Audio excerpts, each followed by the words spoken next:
Hey, my name is Nathan Noon, and today I will be talking about cheating in physical activity in sports. So, just a couple of points that I'll be talking about throughout this presentation is what is considered cheating, why do people do it, the mentality of winning at all costs, and why it's an issue and how it might impact one's personal participation in physical activity or sport. So, what is cheating? I think throughout our lives, many of us have cheated at least once or twice, whether it's pulling out notes during a test or looking over your shoulder to peek at your neighbor's answers. But if you haven't cheated, then, well, good job. But by definition, to cheat is to act dishonestly or unfairly in order to gain an advantage, especially in a game or examination. So, a question that is totally dependent on the individual is, why do people cheat?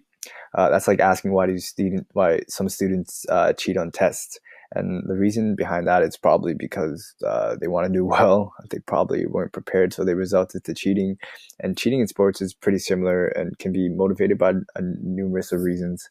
For example, one may be motivated to cheat due to large sums of money, medals, awards, high profiles, reputations at stakes. One may be facing the pressure of society's expectations, the culture, social media pressure to perform, and just there's just so many reasons why an athlete would cheat. But it all depends on the situation, I guess. So a big reason behind cheating in sports and physical activity is the winning at all costs or winning is everything mentality. Someone who isn't too competitive are unlikely to cheat and take risks. However, in contrast, someone who is competitive and willing to take risks, knowing the consequences, but deciding to ignore them, being blinded by that mentality, are probably more likely to take risks and cheat. And relating this mentality to youth sports, and some student athletes, parents, and coaches may have this mentality of winning at all costs, causing them to sidestep the rules, doing whatever it takes to win, and completely forgetting about the more prominent reason behind sports and physical activity, which are, to develop character, to develop skills, to build resilience, and, to have fun. And this mentality is such a huge issue today, as not only does it lead to cheating, but it also leads to uh, performance enhancing drugs, hyper competitive parenting, unethical practices, safety concerns, and many other reasons.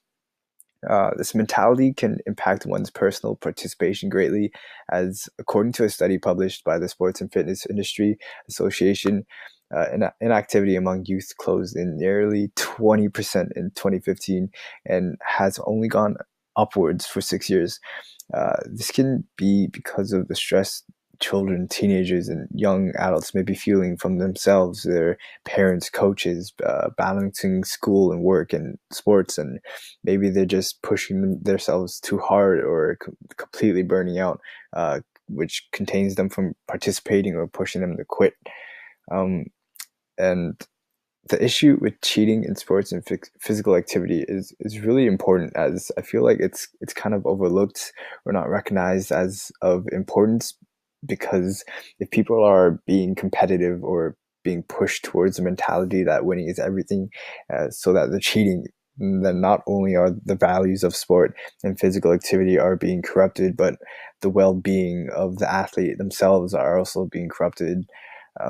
So yeah, just to wrap it up, I just want to ask you a couple of questions just to get your head thinking a bit. So the first question is, have you ever cheated, and what was your reasoning behind it? Secondly, how might the issue of cheating in sports and physical activity be resolved? And lastly, what can we do to eradicate the mentality of winning at all costs? Thank you so much for your time.